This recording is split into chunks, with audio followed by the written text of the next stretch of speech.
Hey, this is Dave from the Cy Stogan Band. I just wanted to do a video and show you my home studio.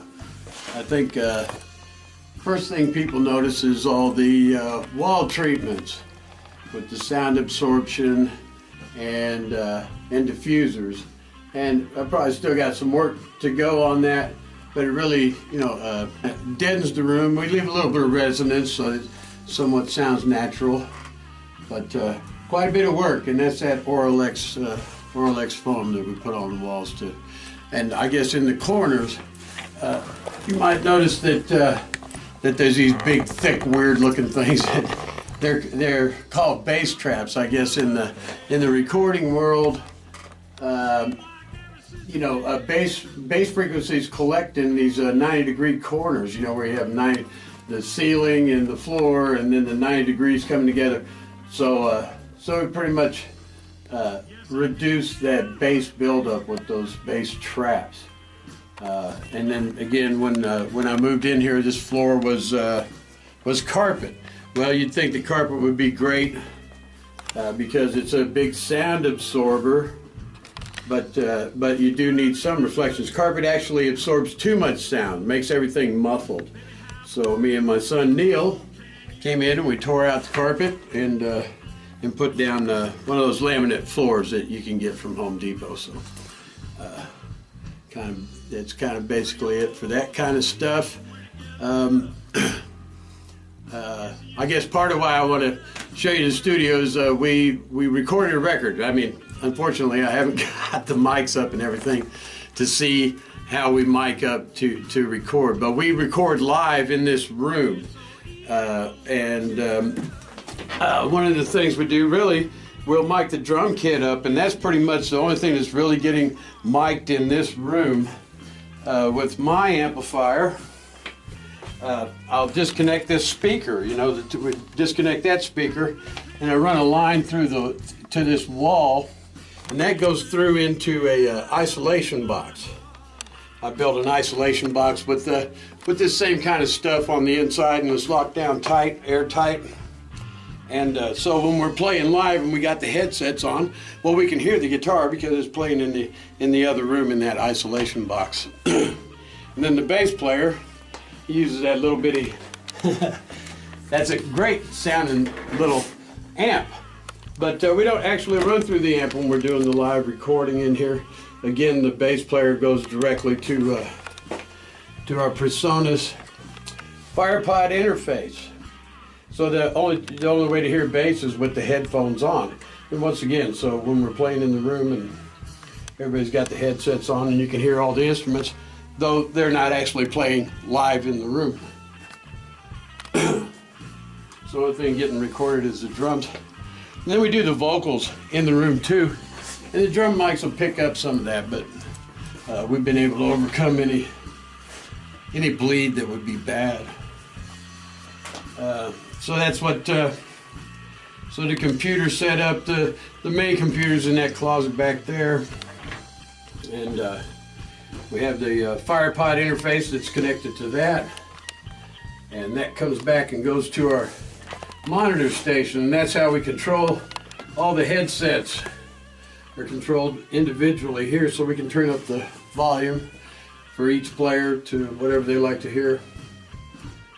And then this is the main control that we can listen to the playback.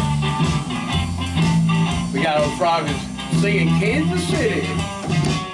I'm going to Kansas City, Kansas City, here I come. Kansas City, here I come. I'm going to. So that's what I use these KRK speakers. They're the main speakers in here for mixing and listening back.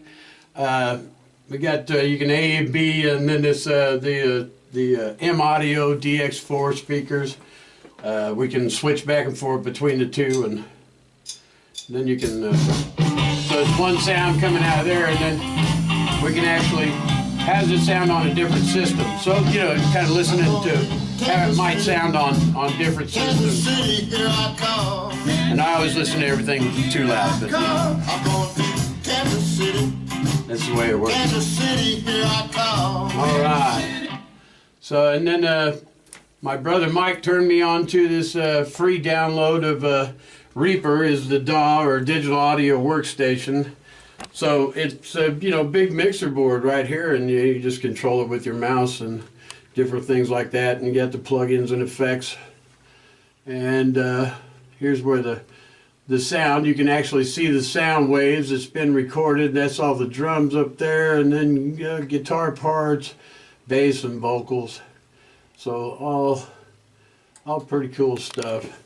I try not to go into too much detail now, but I was talking earlier about how I disconnect that amp and go to an isolation box. So I'll try to show you that quick, but I know it's like a dark room back here. The dungeon. So you got the lines come through the wall, and one, the speaker goes in from the amplifier to this box. It goes to a speaker in there, and there's a microphone in there that picks up that speaker sound and sends it back through the wall, through the mic cables, and then to that interface. And so that way we can isolate the sound, and it gives us more freedom to mix the sound. I can change the, add effects and stuff to the guitar that's needed, or take away stuff. And I think that's pretty much it. Like I said, we got a 10 song album coming out here. I'm hoping by the end of 2017 here. But they're all cover songs, and they're covers of blues songs and good stuff like that. So anyway, you might look forward to that coming up. But that's about it. I just wanted to give you a look at what's happening here. Maybe we'll come back and do another one when we get some more mics hooked up and stuff. Or if you guys got questions or want to talk about it, post a comment. I'll talk music. I love to talk music. So all music, all things music. So if you just leave a comment, or I'll get back to you, and we'll talk about. We can talk more on the studio stuff if you want. All right, that's it. Thanks for watching.